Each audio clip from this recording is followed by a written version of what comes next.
Bonsoir et bienvenue dans ce nouvel épisode de l'Almanach des Faits Célestes pour la période du 2 au 10 mars 2022, soit la première phase de la troisième lune d'hiver pour l'hémisphère nord, été pour l'hémisphère sud. Nous allons donc parler dans cette vidéo de ce que nous allons pouvoir voir dans le ciel cette semaine, des événements astronomiques qui se déroulent, visibles et non visibles. Nous ferons une petite prospective sur la lunaison qui s'ouvre donc ce 2 mars. Et nous reviendrons un petit peu sur la conjonction du Soleil à Jupiter qui advient le 5 mars, et puis aussi sur les conjonctions planétaires Vénus et Mars, Mercure et Saturne, qui vont égrener tout ce mois de mars. Ça a même déjà commencé en février. Et puis, on parlera peut-être un peu du cycle solaire également. Et puis, ce sera déjà pas mal pour ce petit bulletin. Donc, c'est parti. Nous allons nous rendre directement sous le ciel en ce jour du 2 mars 2021. Non, pardon, en ce jour du 2 mars 2022, à l'heure où se couche le soleil. La nouvelle lune a lieu à 18h34. Le dernier croissant date déjà du 28 février et il faudra attendre que je ne dise pas de bêtises, le 3 au soir pour un premier croissant délicat et le 4 pour un premier croissant certain à voir à l'œil nu. Donc, le 2 au soir, donc pas de lune, hein, ça nous fait trois nuits sans lune du tout là. Pas de lune, et donc le soleil se couche à 18h40 chez moi, et le 10, il se couche à 18h51. Vous voyez, il gagne une dizaine de minutes sur le soir, et il en gagne aussi 13 sur le matin. Il en gagne plus sur le matin que sur le soir en ce moment, en raison de l'équation de temps qui arrivera, qui a atteint son premier maximum positif, qui atteindra son premier maximum négatif au mois de mai, et sera nul le 1er avril. Donc, il se décale encore plus sur le matin, le jour en ce moment. Le midi vrai tombe de plus en plus tôt. Le 2, il tombe à 13h03 chez moi, et le 10 à 13h02, et ça se décale de minute en minute comme ça. Donc, revenons le soir, quand le soleil se couche, que voit-on? Bon, je vais à 20h, parce que la nuit noire commence vraiment à 20h. Donc, on regarde du côté du sud, parce que c'est là que ça brille le plus. Et donc, là, du côté du sud, on a Sirius, on a Orion, on a toutes nos grandes étoiles brillantes de l'hiver, avec au sommet du ciel, pratiquement, Capella du Cocher qui brille très fort. Donc, on apprécie, parce que après, c'est bientôt fini. Tout ce beau paquet d'étoiles va se coucher assez rapidement. Donc, on en profite en ces dernières nuits d'hiver. L'été, je rappelle qu'on ne voit plus du tout Orion, l'été. Et donc, dans ce début de nuit, on va regarder d'abord ce qui se couche, parce qu'après, on ne verra plus, ça s'en va. Et du côté de ce qui se couche, donc, les poissons, Pégase et Andromède. Donc, on peut encore profiter en début de nuit pour voir la galaxie d'Andromède avec un instrument, des jumelles, des lunettes à télescope. Elle est accessible puisqu'elle est même à l'œil nu par un très bon ciel. Et puis, c'est le moment de chercher Uranus, la seule planète visible dans le ciel en ce moment, le soir. Et donc, quand nous l'avons observé vendredi dernier, on l'a trouvé assez facilement quand même. Donc, on repère les deux étoiles du Bélier, Amal et Shératan. On a ici les Pléiades, pour ne pas les louper, Aldébaran et les Pléiades, et Menkar de la baleine, de magnitude 2,5 aussi, vous voyez. Et Amal fait magnitude 2 et Shératan 2,6. Donc, deux étoiles de magnitude semblable ici. Même Uranus est à la pointe d'un petit triangle entre les deux. Et sinon, on la repère aussi, elle est à mi-chemin entre Amal et Menkar de la baleine.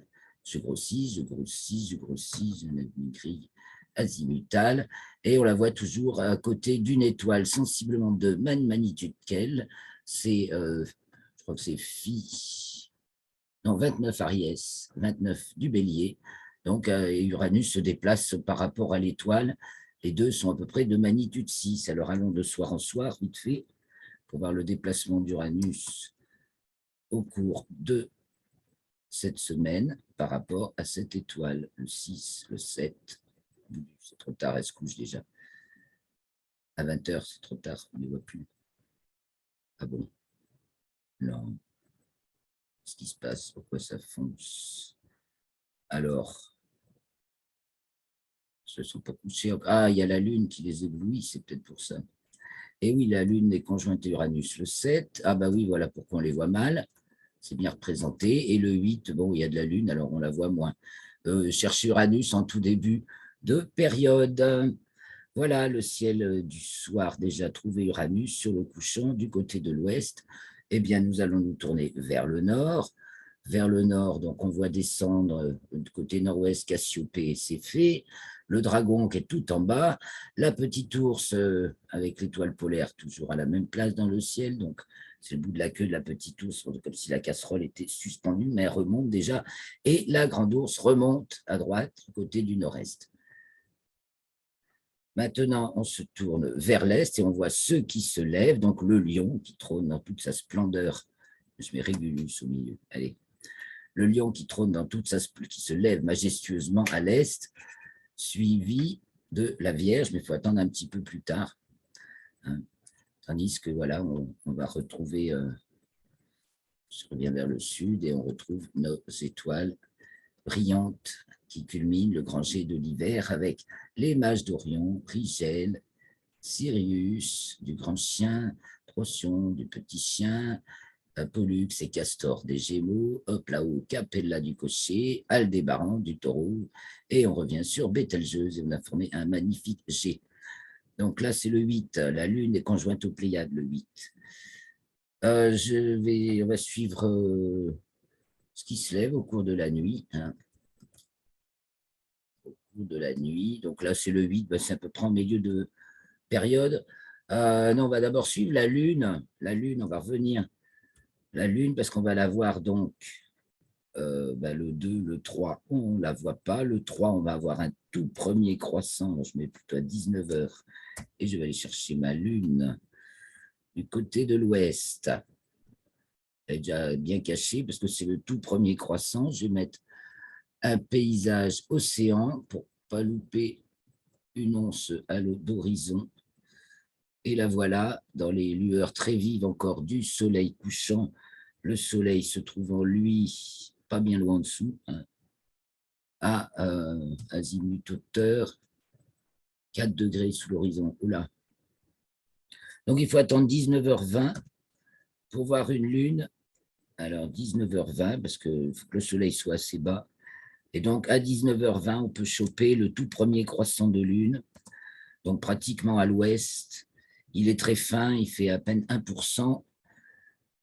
Et donc, il est délicat, il vaut mieux avoir des instruments et il n'est jamais qu'à 2 degrés au-dessus de l'horizon. Donc, il se couche. Le lendemain, ça va mieux. Le jour suivant, il est beaucoup plus haut. Il a grossi, il est de 4%. Ouh, il y a des étoiles qui fricotent avec lui. Il va bien les occulter, mais on ne les a pas toutes identifiées. Mais là, manifestement, vous voyez, ah non, il frôle l'étoile. La Lune frôle l'étoile. Par contre, elle occulte celle-ci. Mais il ne fait pas, on ne verra rien parce qu'il fera trop jour. Donc, on ne voit rien. Donc, ça, c'est le 4, 19h20. Voilà, on peut se mettre à 19h20, 19h30 même. On va pouvoir l'observer, bien entendu, beaucoup plus longuement que la veille déjà. Et de jour en jour, la Lune va être de plus en plus haute dans le ciel en début de nuit. Le lendemain, je diminue. Donc, elle est dans la constellation des Poissons, le 5. Le 6, elle approche d'Uranus. Elle arrive dans la constellation du Bélier, là, entre Poissons, Baleine et Bélier. Je trace les frontières. Elle traverse les Poissons, elle passe Poissons, Baleine, Bélier. Le 7, donc elle a passé sa conjonction à Uranus, puisque c'est le matin, en fait, du 7. Le 8, elle est conjointe aux Pléiades, elle est à 3 degrés seulement en dessous des Pléiades, et donc c'est un croissant, elle est en croissant bien gros maintenant, hein, puisque nous sommes déjà le 8 à 2 jours du premier quartier. Le 9 est conjointe à Aldébaran, elle est au-dessus de l'étoile. Et le 10, c'est le premier quartier, elle est conjointe à Elnat, du taureau, qui fait la jonction avec le cocher bêta du taureau. Et donc, elle est en premier quartier. Et donc, elle éclaire le ciel jusqu'à la moitié de la nuit. Mais dans la deuxième moitié de nuit, il n'y a plus de lune. Alors, nous allons maintenant faire un petit tour de ce qui se lève au cours de la nuit. Mais la nuit du 10, ça nous ira. Alors, non, parce qu'il y aura... Si, allez, ça nous ira très bien. Alors, là, il est 19h30, 20h30. On voit le lion qui s'élève et on voit apparaître la Vierge. Alors, on a quelques étoiles filantes. Encore, c'est les Delta Léonides, les Pi Virginides, et puis les Theta Virginides. Je vais vous en dire plus. Les Theta Virginides, leur maximum le 20 mars. Bon, c'est pas puissant, c'est 1 à 3 étoiles filantes au zénith à l'heure. Mais donc, il y a des Virginides, des Léonides.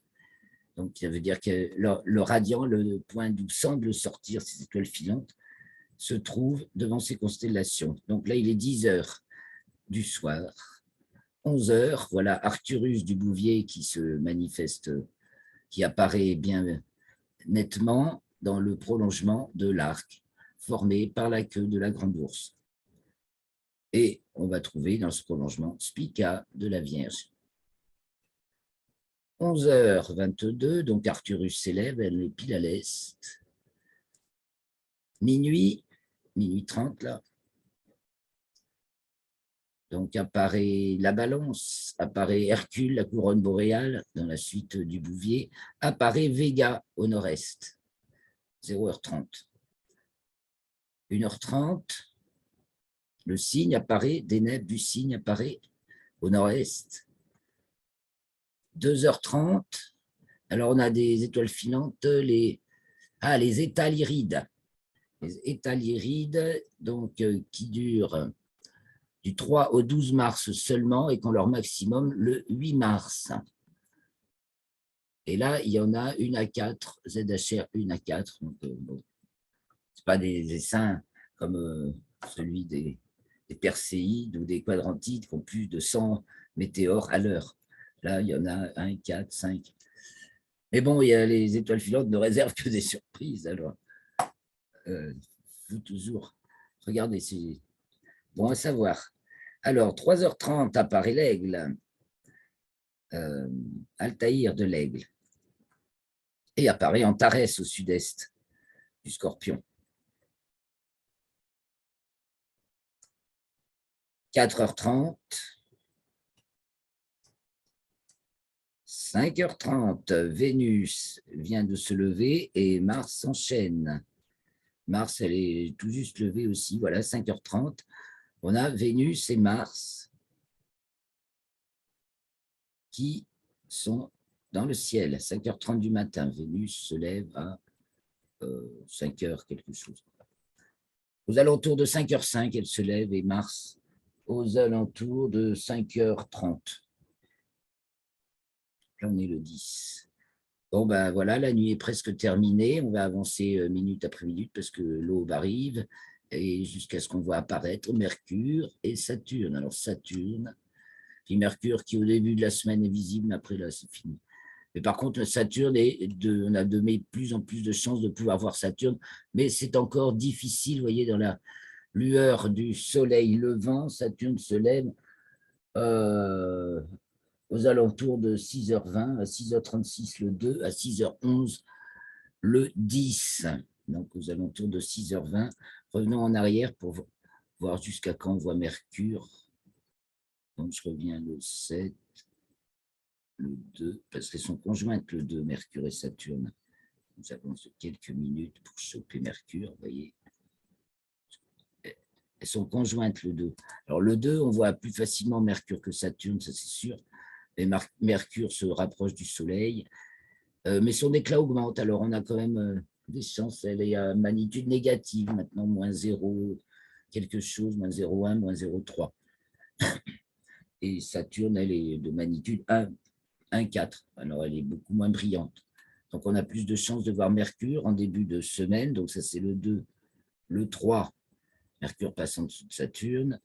Le 4, voilà, c'est de plus en plus, elle s'éloigne vite. Le 5, le 6, le 7, le 8, le 7, pardon, le 8 et le 9. En fait, elle est de plus en plus à gauche de Saturne. Elle se déplace très vite. Et après, elle va se rapprocher du Soleil, donc on ne la voit plus. Voilà pour le tour du ciel. J'oubliais quelque chose. J'arrête ce partage, je vais revenir vers vous. Voilà. Nous allons parler des événements d'abord de cette semaine. On va faire un petit tour sur la fiche PDF et puis on prolongera, on fera une petite prospective pour le mois qui vient, donc pour cette lunaison, cette troisième lunaison de l'hiver 2022. Alors, allons faire un tour sur la fiche qui va être en ligne très vite, ici ce soir. Donc, première phase de la troisième lune d'hiver, nord, été, sud, de la nouvelle lune, le 2 mars, 18h34 au dernier quartier, le 10 mars, 11h45. Donc, la lune entre dans le signe des poissons, le mercredi 2 mars, à 21h53. Ben non, là, il y a déjà une erreur. Hein, parce que ça ne devrait pas être là, dans ce cas-là. Vous voyez.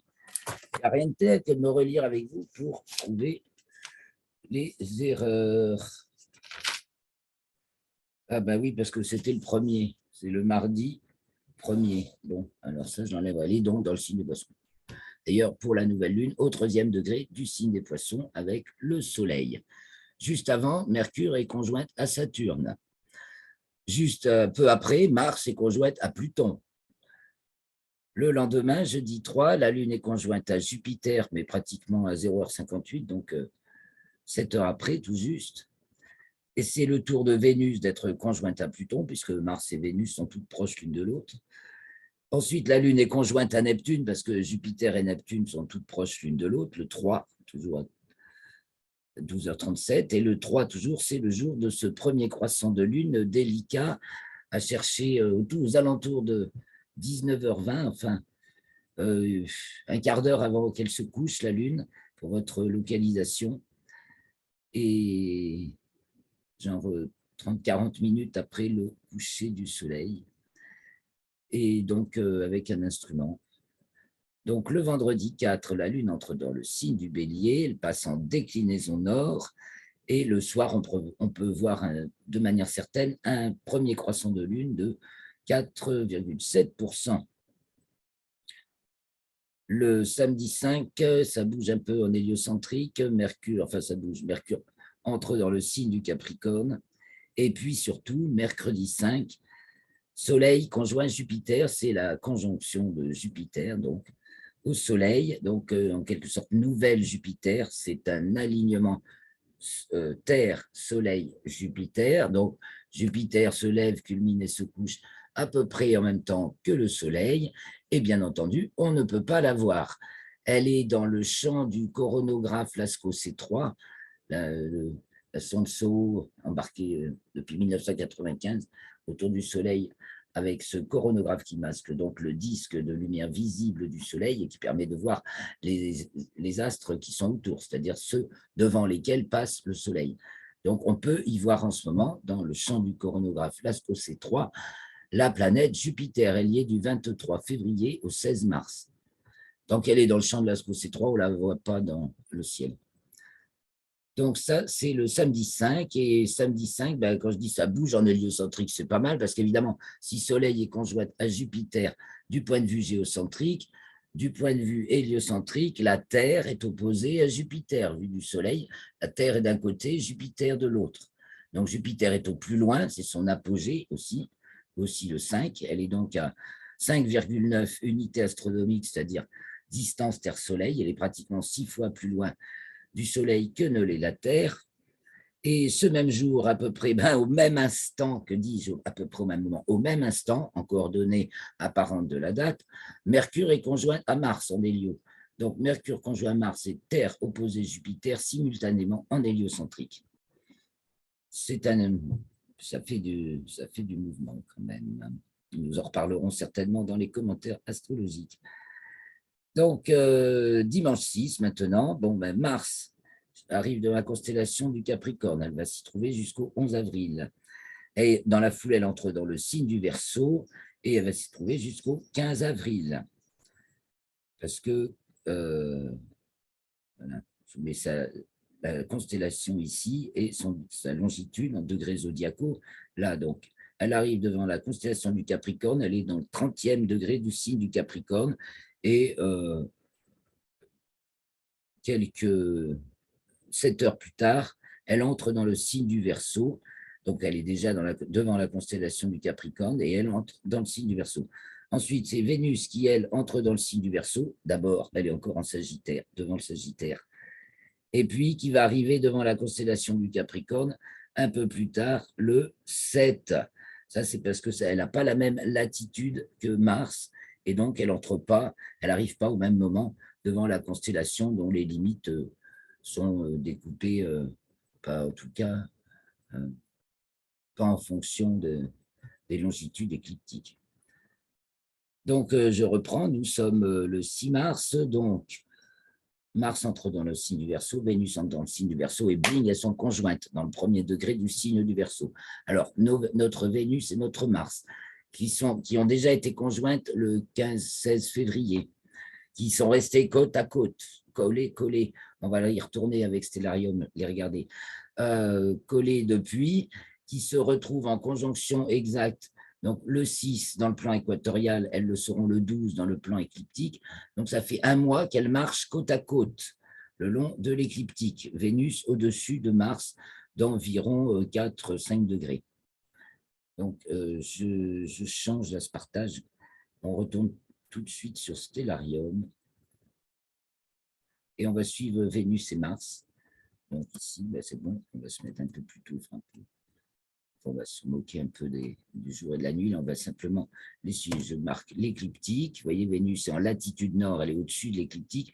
Mars est en latitude sud, elle est en dessous de l'écliptique.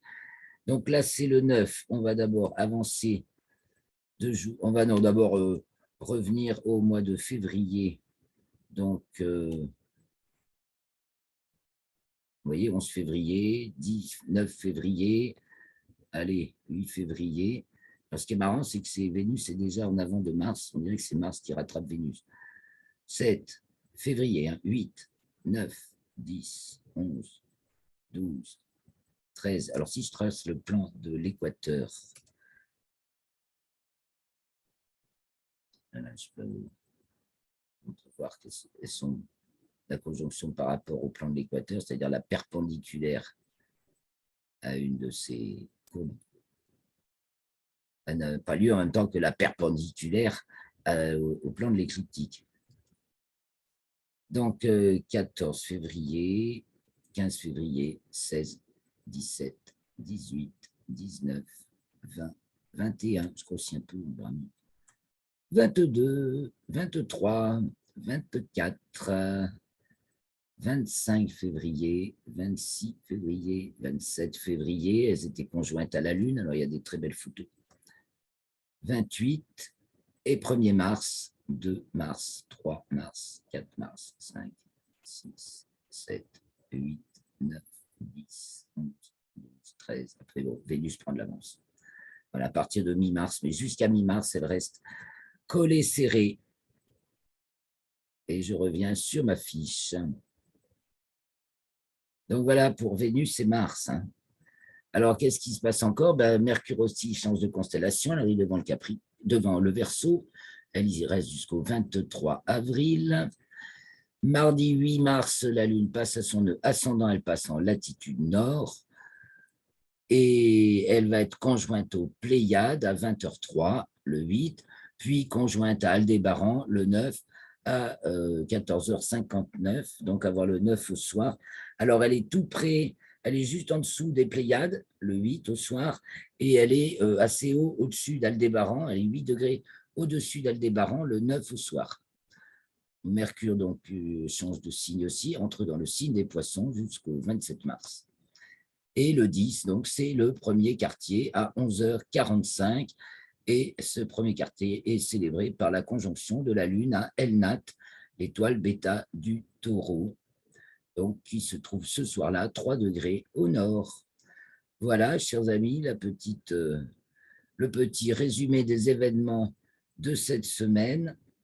Et donc, on va faire ça, vous trouverez cette fiche sur le site avec l'article, sur le site Rocastre avec l'article, très vite. Et nous allons faire une rapide prospective, je reviens vers vous, du mois qui vient, de cette lunaison, troisième lunaison de l'hiver 2022. Donc, on s'est arrêté au 10. Donc, le 11, la Lune est à l'apogée à minuit 0h03. Donc, en plus, donc, premier quartier à l'apogée. Hein. Le 12, la Lune atteint sa déclinaison maximale, hors limite zodiacale, le 26 degrés. Le 12, c'est donc un samedi 12, le Soleil arrive devant la constellation des Poissons et Vénus est conjointe à Mars dans le plan équatorial. Le 13, la Lune est conjointe à Pollux et c'est le jour de la conjonction du Soleil à Neptune. Le 14, donc, Neptune est à l'apogée, puisque c'est la conjonction Soleil-Neptune. Et la Lune, elle est conjointe à l'amas de la Crèche. Le 16, donc on l'a dit tout à l'heure, Jupiter sort du champ du coronographe Lascaux C3. Elle va apparaître dans le ciel du matin à partir de la fin mars. Le mercredi 16 mars, la Lune est conjointe à Régulus et c'est le jour où la distance angulaire entre Vénus et Mars est la plus étroite. La distance angulaire directement mesurée sur le ciel, là, c'est là qu'elle est la plus étroite. Et on voit les conjonctions dans le plan équatorial, les conjonctions dans le plan écliptique et le rapprochement visuel maximal qui est encore différent. C'est la pleine lune le 18, vendredi 18 mars, c'est la pleine lune. Donc, fin poisson, la lune est donc en poisson. Non, le soleil est en poisson, la lune dans le signe de la Vierge. Et ça va être très vite l'équinoxe. Le 19, la lune passe en déclinaison sud. Le 20, elle est conjointe à Spica. La Vénus atteint son élongation ouest maximale, donc sa présence maximale dans le ciel du matin. Et c'est le jour de l'équinoxe de printemps de l'hémisphère nord et donc d'automne de l'hémisphère sud. 16h33, dimanche 20 mars, équinoxe. Ce jour-là, nous avons une petite conjonction Mercure-Saturne en hélio et en géocentrique, c'est une conjonction Mercure-Jupiter. Le 21, Mercure atteint sa latitude minimale, Vénus est à son premier quartier et Mercure est conjointe à Jupiter dans le plan écliptique, tandis que Vénus et Uranus sont opposés en héliocentrique. Le 22 mars, la Lune a son nœud descendant. Le 23, Vénus arrive dans la constellation du Verseau. La Lune est conjointe à Antares, Alpha du Scorpion, et nous avons une conjonction Mercure-Neptune. Le 24, jeudi 24, la Lune est au Périgée. C'est le moment maximum des Virginides. C'est un essaim d'étoiles filantes assez important. Le dernier quartier advient le 25 mars. Ce jour-là, Mercure arrive dans la constellation des Poissons. La Lune est à sa déclinaison minimale, hors limite zodiacale sud, et elle est conjointe à l'étoile Nunki Sigma du Sagittaire. Le 26, la Lune est conjointe à Pluton. C'est dans la nuit du 26 au 27 qu'on passe à l'heure d'été. Et le 27, Vénus arrive dans la constellation du Capricorne. Le 28, la Lune va enchaîner les perles de fin de lunaison, comme elle l'a fait à la précédente lunaison, c'est-à-dire le 28, elle est conjointe à Mars, elle est conjointe à Vénus, elle est conjointe à Saturne, Vénus et Saturne sont conjointes elles-mêmes entre elles deux, tout ça le 28 mars. Tandis qu'en héliocentrique, nous avons, j'ai noté, Mercure conjoint Jupiter. Le 29, Mercure est à l'apogée, c'est-à-dire au plus loin de la Terre, elle va être en conjonction supérieure le 3 avril, donc c'est quelques jours avant qu'elle est à l'apogée. Elle passe d'ailleurs aussi en déclinaison nord, Mercure, le 29, et Vénus est conjointe à Saturne dans le plan équatorial. Donc, le 28-29, Vénus conjointe Saturne. Le 30, c'est le dernier croissant de cette lunaison, mercredi 30. La Lune est alors conjointe à Jupiter, à Neptune, et nous arrivons au 1er avril, jour de la nouvelle Lune, où la Lune est conjointe à Mercure et où elle passe en déclinaison nord pour la nouvelle Lune. Voilà, chers amis, cette petite présentation pour le mois qui vient. Eh bien, j'espère que ce petit bulletin vous a plu. Surtout, n'hésitez pas à me laisser vos commentaires, remarques, questions, tout ce qui vous passe par la tête, tout ce que vous n'avez pas compris, tout ce qui vous paraît incohérent de ce que je dis, ou que je vais trop vite, ou que je n'ai pas mentionné, etc. En tout cas, que s'instaure un petit dialogue entre nous, c'est ça qui est le plus intéressant. Voilà, donc je vous remercie beaucoup. Je sais que vous êtes de plus en plus nombreux à m'écouter et ça me fait drôlement plaisir. Donc, si vous voulez participer, bienvenue. À très vite, je vous souhaite une bonne semaine. Rendez-vous dans les commentaires astrologiques pour ceux qui veulent un peu plus tard. Et donc, à la semaine prochaine, mercredi 9, on fera la vidéo, mercredi 9 mars, pour la suite, qui sera la deuxième phase de la 3e lune d'hiver. Bonne continuation, les amis. Ciao.